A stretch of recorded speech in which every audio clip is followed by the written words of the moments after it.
أنا بوجه ندائي للرئيس الأمريكي الرئيس ترامب، بقول له فخامة الرئيس إني أثق فيك وفي كلامك وفي قدرتك على أنك أنت ستكون مهمتك الأولى هي مواجهة الإرهاب في العالم.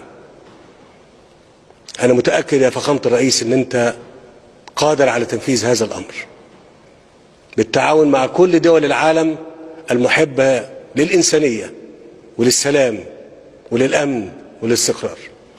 مرة تانية بقول للمصريين اوعوا وانتبهوا وحافظوا على تماسككم. صحيح احنا متألمين، صحيح احنا مجروحين، لكن هي دي ثمن كبير قوي احنا دفعناه وبندفعه من اجل حرية حقيقية لبلدنا.